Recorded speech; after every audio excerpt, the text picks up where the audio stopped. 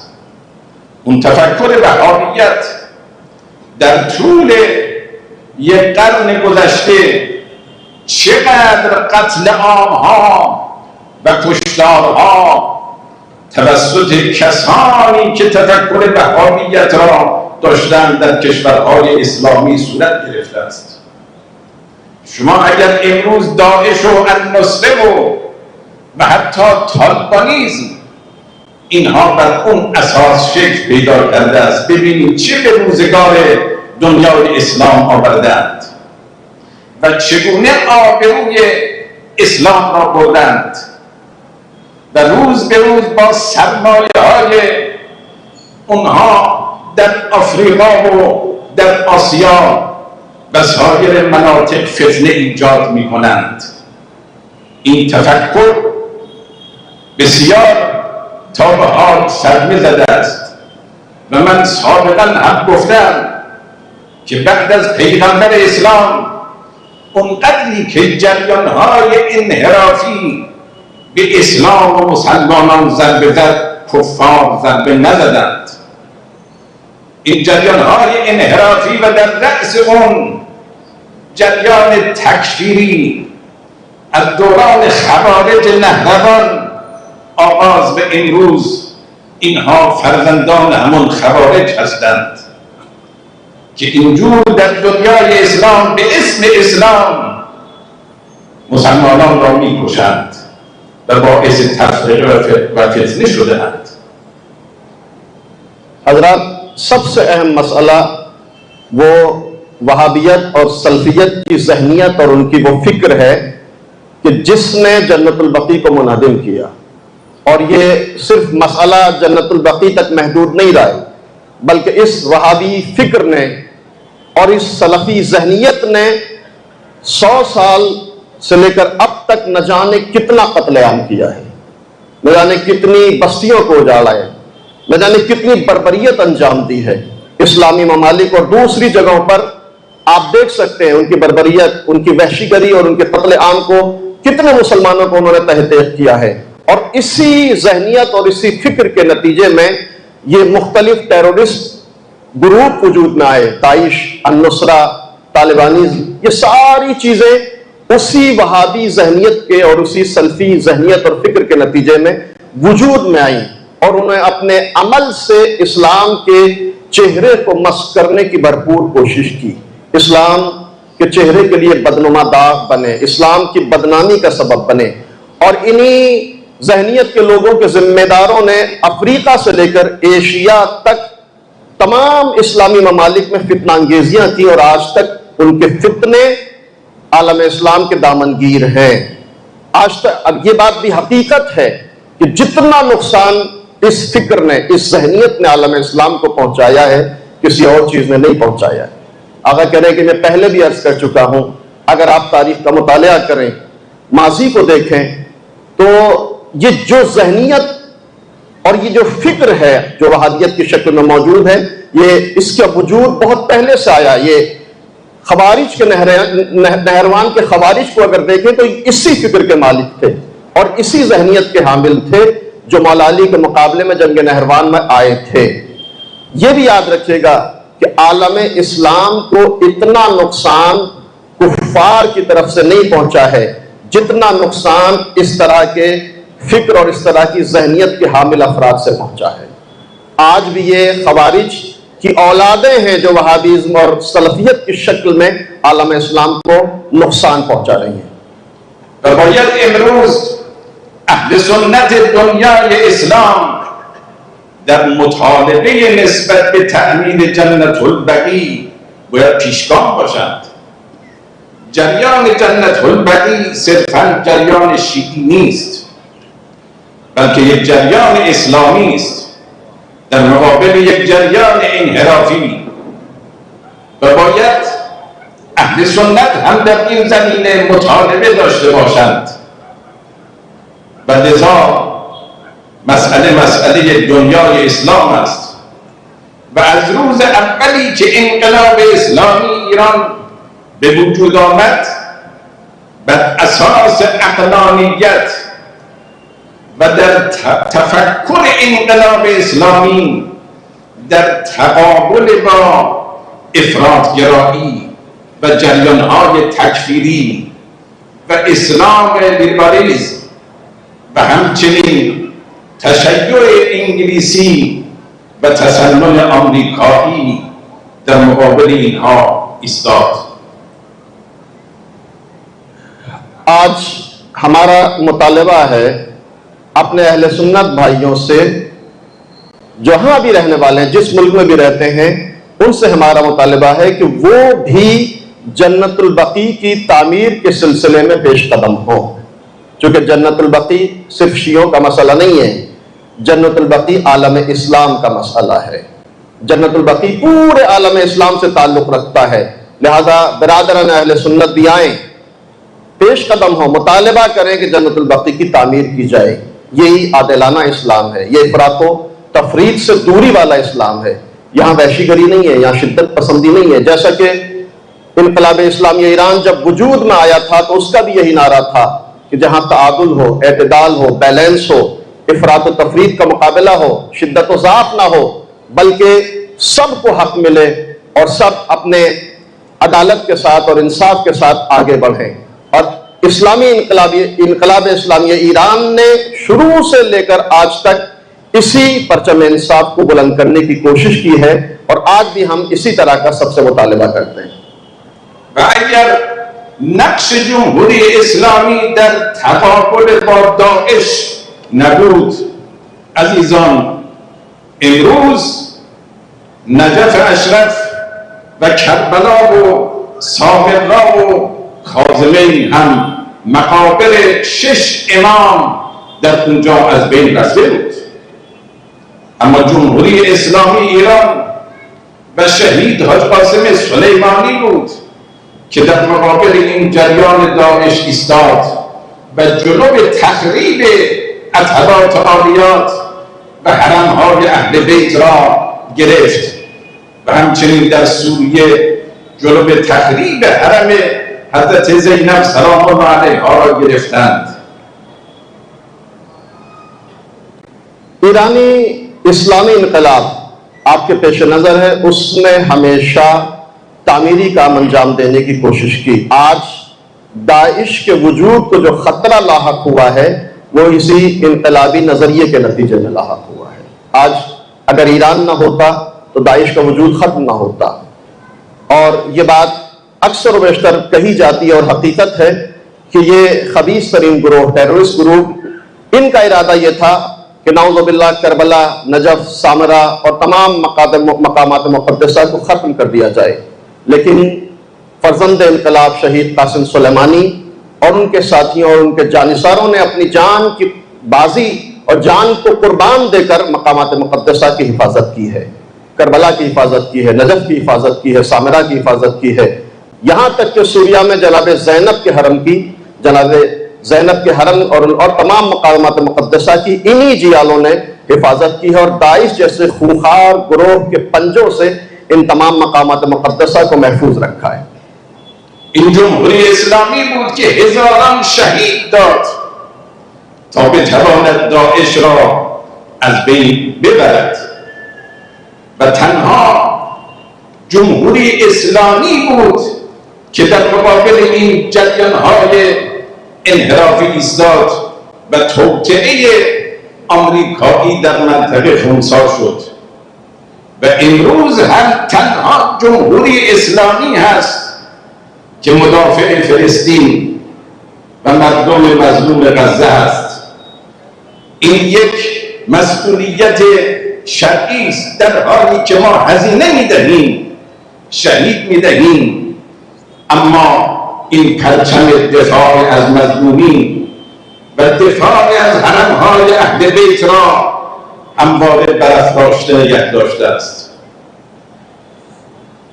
یہ جمہوریہ اسلامیہ ایران ہی تھا کہ جس نے ہزاروں شہید دے کر داعش کے وجود کو ختم کیا, اور اس فکر کو ختم کیا جو یہ چاہتی تھی کہ جنت البقیع کی طرح نعوذ باللہ مقامات مقدسہ کو بھی نقصان پہنچایا جائے.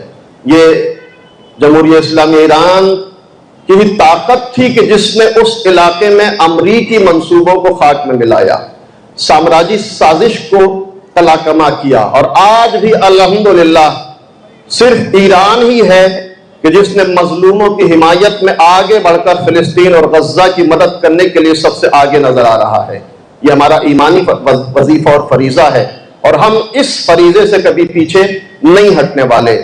صحیح ہے کہ ہمارے بہت سے لوگ شہید ہوئے ہیں, بڑا نقصان اٹھانا پڑتا ہے اس وظیفے کو انجام دینے کے لیے, لیکن انقلاب قربانیاں مانگتا ہے.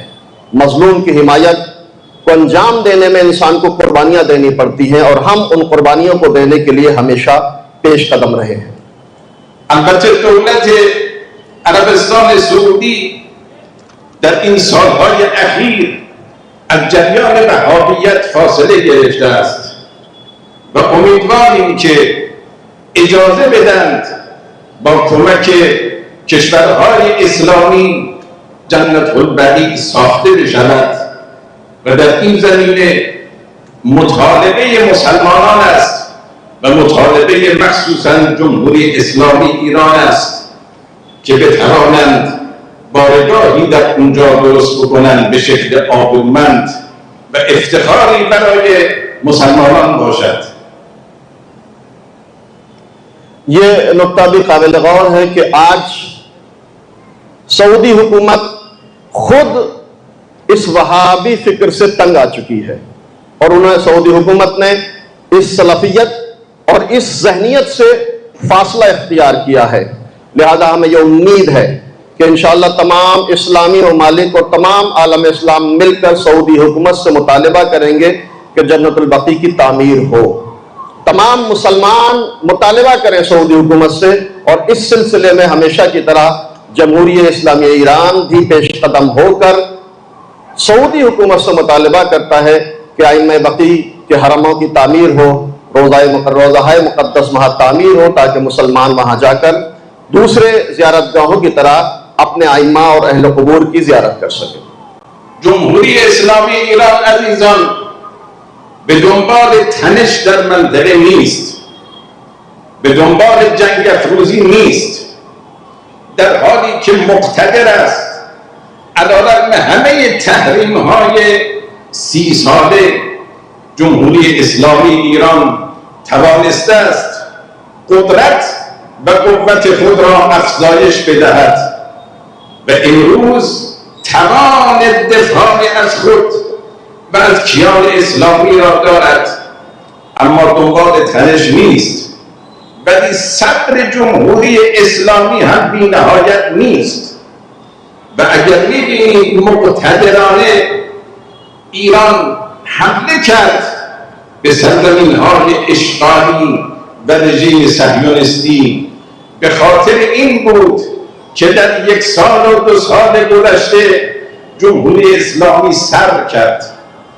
جنایت‌هایی که اونها کردند، فرماندهان سپاه که مشاورانی بودند که به طور قانونی در سوریه بودند، اینها شهید شدند و نهایتاً برخلاف همه قوانین بین الملل به کنسولگری جمهوری اسلامی ایران در دمشق حمله کردند و دیپلمات‌ها و فرماندهان سپاه را از بین بردند، شهید کردند. اینجا جمهوری اسلامی ایران نمیتواند ذلت بپذیرد، هیهات من الذلة. لذا اون حمله حیدری و حمله شجاعانه را انجام داد که درسی باشد برای رژیم صهیونیستی. یہ بات قابل غور ہے اور سب مشاہدہ کر چکے ہیں کہ ایران کبھی بھی علاقے میں کوئی فتنہ نہیں چاہتا ہے، ایران کوئی جنگ اور تفرقہ نہیں چاہتا ہے اپنے پڑوسیوں کے ساتھ، دوسرے اسلامی ممالک کے ساتھ. ایران نے کبھی بھی کوئی جنگ نہیں چاہی ہے، ایران کوئی تنش اور کوئی فتنہ نہیں چاہتا ہے. در حالی کہ ایران الحمدللہ آج مقتدر ہے، طاقتور ہے. تمام تر سامراجی کوششوں کے باوجود، تمام تر اقتصادی پابندیوں کے باوجود آج الحمدللہ ایران وہ قدرت اور طاقت رکھتا ہے کہ نہ صرف اپنا دفاع کر سکتا ہے بلکہ دوسروں پر حملہ بھی کر سکتا ہے. لیکن اس کے باوجود بھی کبھی بھی ایران نے علاقے میں جنگ نہیں چاہی ہے.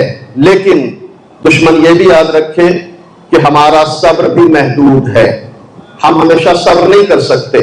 اگر ہم کو چھیڑا گیا، ہم کو پریشان کیا گیا، تو پھر ہم بھی اسی طرح جواب دیں گے، جس کا ایک ثبوت ابھی ایران کا اسرائیل پر حملہ ہے. آپ محسوس کر سکتے ہیں، آپ حالات پر آپ کی نظر ہے کہ تقریباً 2 سال سے مسلسل ایران کو پریشان کیا جا رہا ہے، مسلسل اکسایا جا رہا تھا، مسلسل جنرلوں کو، مسلسل ایران کی بڑی شخصیتوں کو شہید کیا گیا، جنایتیں انجام دی گئیں، لیکن ایران صبر سے کام لے رہا تھا. لیکن آخرکار دشمن نے ایسی خیانت کی جو تمام تر قوانین کی مخالفت کی ہے، اور وہ سوریہ میں ایرانی قونصلیٹ پر حملہ، جس میں ڈپلومیٹ اور جنرل شہید کیے گئے ہیں۔ یہ ایران کے صبر کی انتہا تھی، اور ایران نے اس حملے کے بعد امام حسین علیہ السلام کی زندگی کو مشعل راہ بناتے ہوئے دشمن کو یہ بتا دیا کہ ہم موت کو برداشت کر سکتے ہیں، ذلت نہیں برداشت کر سکتے، اور جس کے نتیجے میں الحمدللہ ایران نے وہ حیدری حملہ اسرائیل اور غاصب صہیونیز پر انجام دیا، اور یہ پیغام دینے کی کوشش کی ہے کہ اگر ہم کو چھیڑا گیا تو ہم اس سے بھی زیادہ طاقتور حملہ کرنے کی قدرت رکھتے ہیں۔ وقتی که خبرنگار از وزیر خارجه انگلستان سوال می‌کند، میگوید شما که حمله ایران را محکوم می‌کنید، اگر به کنسولگری انگلیس حمله بشود و بمباران بشود و تمام دیپلمات‌های شما در یک آن کشته بشوند، دولت انگلیس اینجا چه عکس‌العملی نشان خواهد داد؟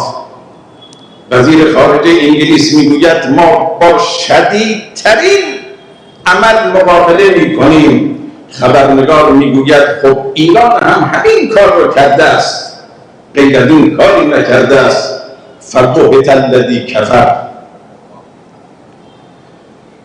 ایک صحافی نے، ایک خبرنگار اور جرنلسٹ نے برطانیہ برٹین کے فارن منسٹر وزیر خارجہ سے یہ سوال کیا کہ اگر کوئی برطانیہ کے کونسلیٹ پر حملہ کرے تو تمہارا ریئیکشن کیا ہوگا، تمہارا عکس العمل اور رد عمل کیا ہوگا؟ تو اس نے بغیر کسی تاخیر کے جواب دیا کہ اگر کوئی برطانیہ اور برٹش کے کونسلیٹ پر حملہ کرے تو ہم شدید ترین حملہ اس پر کریں گے۔ تو اس صحافی نے بھی فوراً پلٹ کر یہ کہا کہ ایران نے بھی تو یہی کام انجام دیا ہے جو تم انجام دینے کے لیے کہہ رہے ہو، تو پھر ایران کی مخالفت اتنی زیادہ کیوں کرتے ہو؟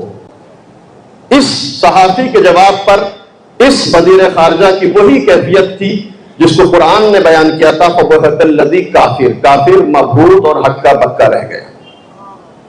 عزیزان، در 8 سال جنگ تحمیلی ما بیش از 300,000 شهید دادیم، بیش از 1 میلیون مجروح و معلول شدند. کشورهای عربی میلیاردها دلار، صدها میلیارد دلار در اختیار صدام گذاشتند و حمایت کردند، اما بعد از خاتمه جنگ جمهوری اسلامی ایران دنبال انتقام نبود، با اینها روابط دوستانه برقرار کرد، سعی صبر نشون داد و این باید یک درسی باشد. اون تحمل جمهوری اسلامی ایران، ولی در جایی که سرزمینش مورد حمله قرار بگیرد از طرف دشمنان، قطعاً جمهوری اسلامی کوتاه نمی آید و ما عزیزان به شهادت عادت کرده ایم. شهادت فرماندهان و رزمندگان اسلام ما را از راهی که انتخاب کرده ایم باز نمی دارد. ما پیرو مکتب شهادت و پیرو مکتب عاشورا هستیم. ما از شهادت نمی ترسیم، اما ذلت هم نمی پذیریم. حضرات، ایران نے 8 سالہ جنگ میں 1 لاکھ سے زیادہ شہید اور 10 لاکھ سے زیادہ زخمی اور مجروح، یہ ساری مصیبتیں برداشت کی ہیں۔ ان حالات میں جب ایران اور عراق کی جنگ تھی تو عرب ممالک نے بے پناہ دولت سے عراق کی حمایت کی۔ پورا خطہ عرب ایران کے مقابلے میں کھڑا تھا، لیکن شرافت اور انسانیت پر عمل کرتے ہوئے ایران نے جنگ کے خاتمہ کے بعد کسی سے دشمنی نہیں کی، بلکہ دوستی کا ہاتھ بڑھایا، اچھے تعلقات استوار کرنے کی کوشش کی تاکہ علاقے میں امن و امان ہو۔ یہ صدر تھا، یہ صبر اور تحمل سے کام لیتے ہوئے ایران نے یہ کام انجام دیا۔ لیکن یاد رکھیے گا، ایران کے صبر کی بھی حد ہے۔ اگر کوئی اپنی حد سے تجاوز کرے گا تو ہم دنیا یاد رکھ لے کہ ہم مکتب شہادت کے پروردہ ہیں۔ ہمارا مشعل راہ کربلا ہے، ہماری سرمشق حیات عاشورہ ہے۔ ہم کبھی موت سے نہیں ڈرتے، ہم ذلت برداشت نہیں کریں گے، شہادت کو خوشی سے گلے لگا لیں گے۔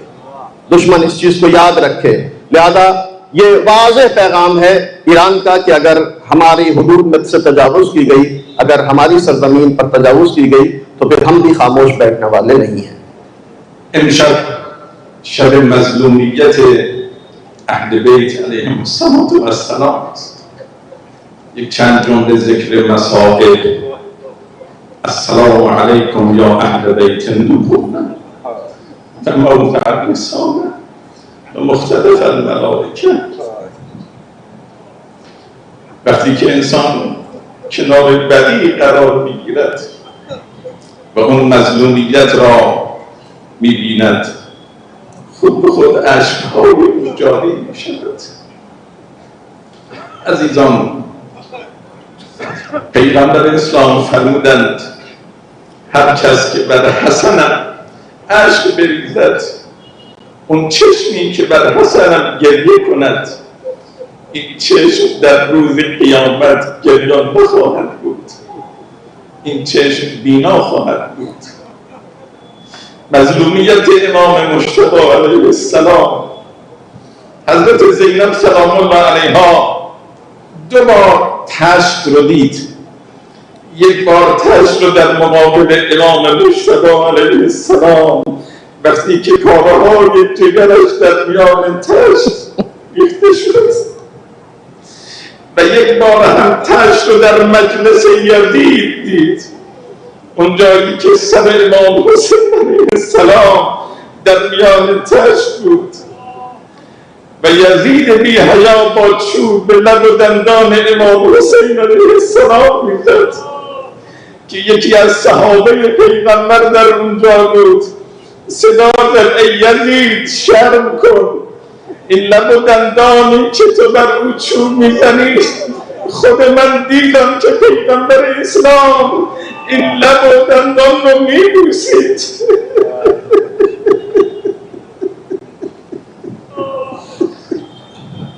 اہل بیت پر مصیبت کے ایام ہیں، جنت البقیع کے اعلان کی تاریخیں ہیں۔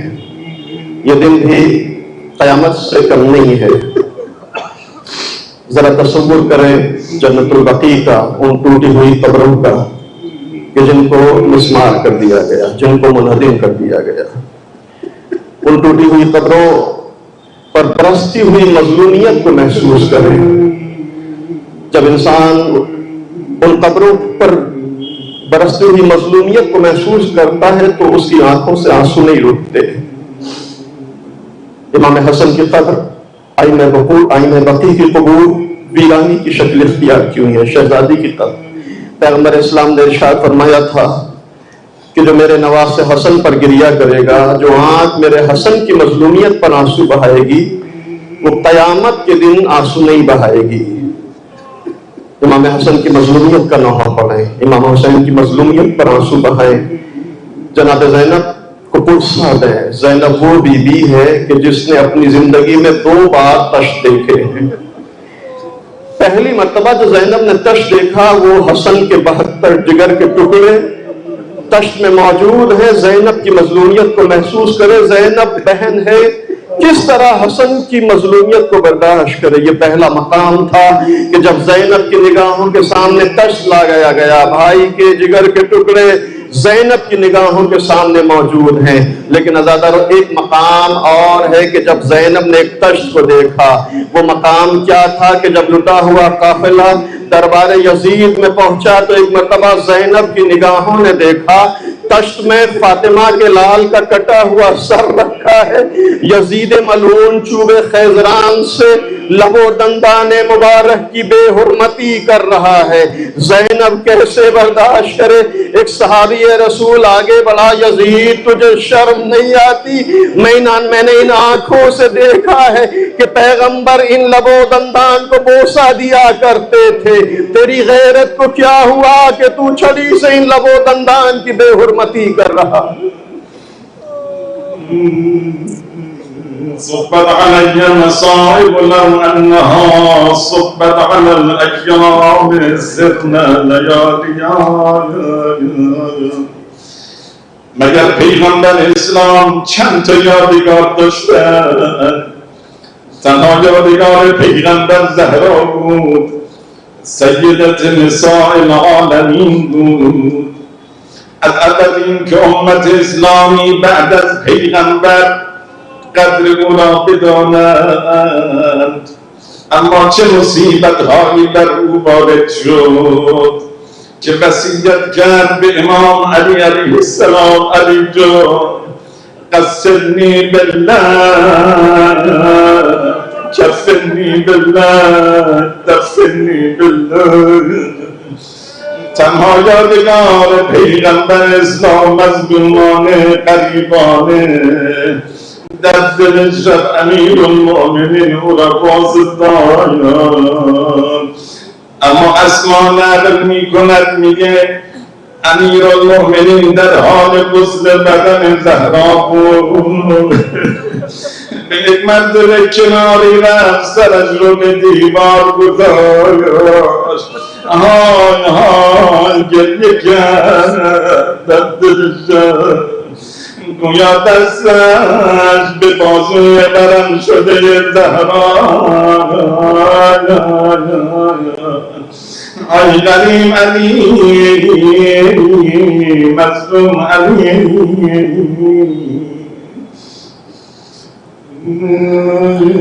صبت علی مصائب لو انها صبت علی الایام سرنا لیالیا. جب بقی کی یاد میں آپ بیٹھے، وہ فاطمہ جس کو اس دنیا سے جانے کے بعد بھی سکون نہیں دیا امت اسلامی نے، زندگی میں اتنی مصیبتیں اٹھائیں کہ مرثیہ پڑھنا پڑا. بابا آپ کے بعد آپ کی امت نے مصائب کے ایسے پہاڑ توڑے کہ اگر روز روشن پہ پڑھتے تو تاریخ ہو جاتے. اے مسلمانوں، رسول کی کتنی اولاد تھی؟ رسول کی ایک تنہا بیٹی، اکلوتی بیٹی، رسول کی تنہا لخت جگر، جس کا احترام کرنا چاہیے تھا، اس کی تعظیم کرنی چاہیے تھی. لیکن اتنے مسائب، اتنے مسائب، اتنے مسائب کہ پیغمبر کے بعد دختر رسول مرثیہ پڑھ رہی ہے. اور ایک وقت وہ بھی آتا ہے کہ جب فاطمہ نے علی کو قریب بلایا، وصیت کرنا شروع کی: یا علی مجھے رات میں غسل دینا، یا علی رات میں کفن پہنانا، یا علی مجھے رات میں دفن کرنا. رسول کی اکلوتی بیٹی اتنے مظالم کہ رات میں غسل و کفن اور دفن کی وصیت کرنے پر مجبور ہو گئی. یہ لمحہ فکریہ ہے، یہ سوال کا مقام ہے کہ رسول کی اکلوتی بیٹی کو رات میں غسل و کفن کرنے کی وصیت کی ضرورت کیوں پیش آئی؟ عزیزو، یہ تو سمجھ میں آتا ہے کہ رات میں دفن کی وصیت کیوں کی. شہزادی نہیں چاہتی تھی کہ کچھ لوگ جنازے میں شریک ہوں، لیکن رات میں غسل و کفن کی وصیت کا فلسفہ اس وقت پتا چلا. اسما کہتی ہیں کہ علی غسل دے رہے تھے، علی فاطمہ کو غسل دے رہے تھے کہ اچانک علی نے اپنا سر دیوار پر دے مارا، چیخ مار کر رونا شروع کیا. شاید علی کا ہاتھ فاطمہ کے ٹوٹے ہوئے پہلو پر پہنچا. اے فاطمہ، تم دنیا سے گزر گئی، علی کو پتا بھی نہ چلا کہ پہلو زخمی ہو گئے.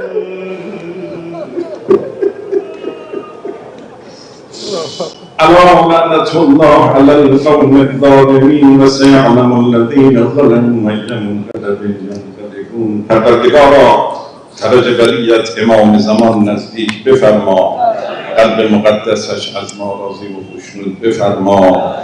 پروردگارا، شر دشمنان را به خودشون برگردان. پروردگارا، صحت و سلامتی به همه مسلمانان عنایت بفرما، عزت و سربلندی عنایت بفرما. رژیم صهیونیستی نابود بگردان، فلسطینیان پیروز بگردان. رهبر عالی قدر انقلاب و همه مراجع عالی قدر تقلید، آیت الله عظما سیستانی و بقیه مراجع در کنف حمایت خودت محافظت بفرما. پروردگارا، اموات و گذشتگان ما را بیامرز. السلام علیکم و رحمت الله.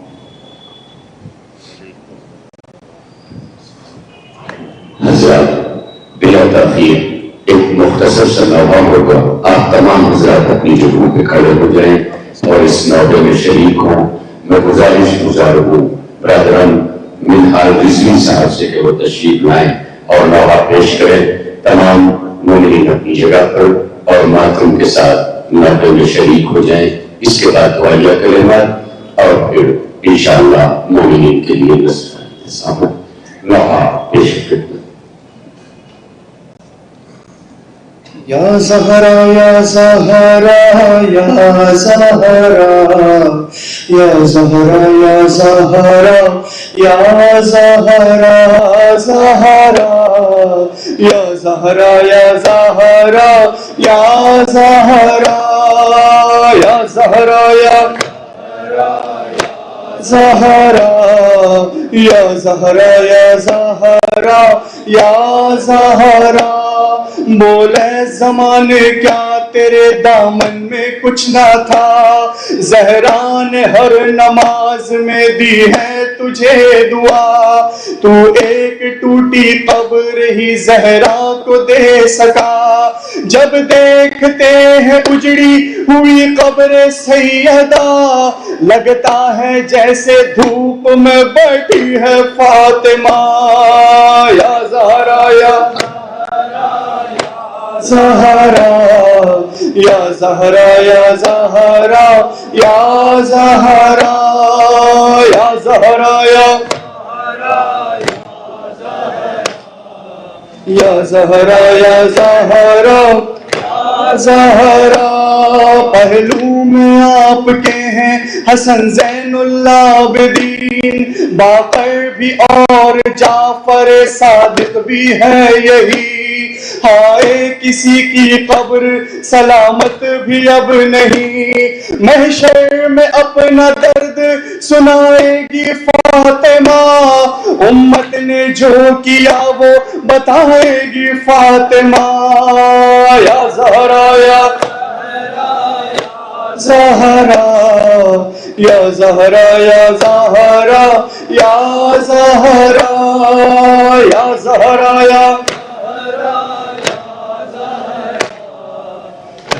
یا زہرا یا زہرا. غربت رسول زادی کی پڑتی ہے مرثیہ، حسرت سے تکتا رہتا ہے روضہ رسول کا. آنکھوں میں اشک چیختے ہیں وا محمدہ، فرش عذاب بچھانے کو آ جائیے امام، زہرا کا غم منانے کو آ جائیے امام. یا زہرا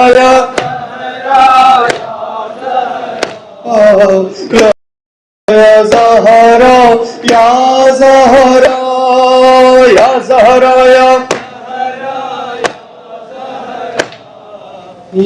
زہرا یا زہرا یا زہرا.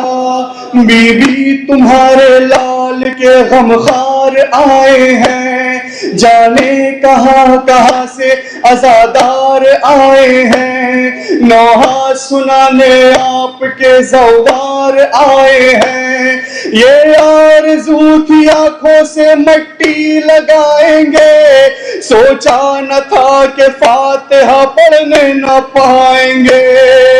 یا زہرا یا زہرا یا زہرا یا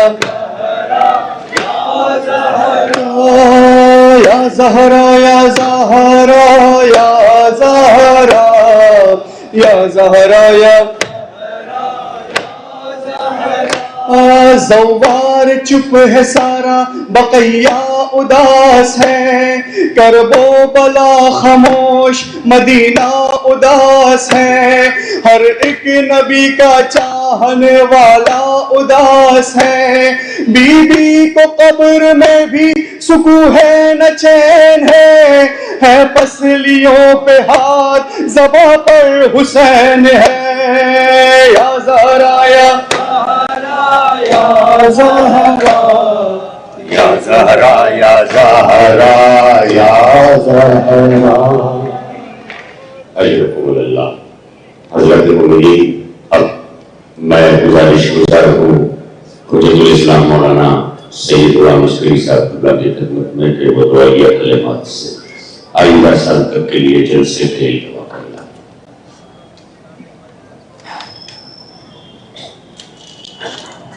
دعائے فرج ظہور امام زمان سب مل کر پڑھ رہے ہیں. بسم اللہ الرحمن الرحیم. اللہم کن ولیک حجت الحسن صلواتک علیہ وعلی آبائہ فی هذه الساعة وفي كل ساعة وليا وحافظا وقائدا وناصرا ودليلا وعينا حتى تسكنه أرضك طوعا وتمتعه فيها طويلا. اللهم صل وسلم. اجازت ہے حضرت مومنین، میں شیعہ اسناشی یوتھ فاؤنڈیشن کی جانب سے قبلہ و کعبہ حجت الاسلام والمسلمین مہدی پور مرکز اللہ العالی اور ان کے ہمراہ تشریف لائے ہوئے حجت الاسلام مولانا سید حسنین صاحب مرکز اللہ العالی جو آپ کے مترجم تھے ابھی، اور بھی حجت الاسلام مولانا سید قمر حسنین صاحب مرکز اللہ العالی جو آقا کے ہمراہ تشریف لائے، دیگر تمام علماء کرام، اور اسی طرح سے کونسلر جنرل آف ایران جمہوریہ اسلامی ایران، اسی طرح خانہ فرہنگ جمہوریہ اسلامی ایران اور تمام مومنین حاضرین کا ہم انتظامیہ کی طرف سے شکریہ ادا کرتے ہیں، شکر گزار ہیں، اور امید کرتے ہیں کہ آئندہ بھی اسی طرح ایسی دعوتوں پہ لبیک کہیں گے. 8 جون کو انشاءاللہ آیت اللہ روح اللہ مسلم خمینی امام رحیم رحمت اللہ علیہ کی برسی کا پروگرام 8 جون کو انشاءاللہ کیسر باغ حال میں ہمیشہ کی طرح منعقد کیا جائے گا. متوجہ زیارت. السلام علیکم یا رسول اللہ. السلام علیکم یا محمد بن عبد اللہ خاتم النبیین. السلام علیکم یا امیر المؤمنین علی بن ابی طالب. السلام علیکی یا فاطمہ الزہرا سیدۃ نساء العالمین. السلام علیکم یا حسن بن علی المجتبی. السلام علیکم یا ابا عبداللہ. السلام علیکم یا ابن رسول اللہ. السلام علی الحسین وعلی علی بن الحسین وعلی اولاد الحسین وعلی صحاب الحسین. السلام علیکم یا علی بن الحسین زین العابدین وقرۃ عین الناظرین. السلام علیکم یا محمد بن عبد اللہ. السلام علیکم یا محمد بن علی الباقر عم النبی. السلام علیکم یا جعفر بن محمد الصادق الباقر. السلام علیکم یا موسیٰ بن جعفر ورحمۃ اللہ وبرکاتہ. السلام علیکم یا عزیز المظفر. السلام علیکم یا معین الضعفاء والفقراء. السلام علیکم یا علی بن موسیٰ رضا ورحمۃ اللہ وبرکاتہ. السلام علیکم یا مولانا محمد بن علی التقی جواد.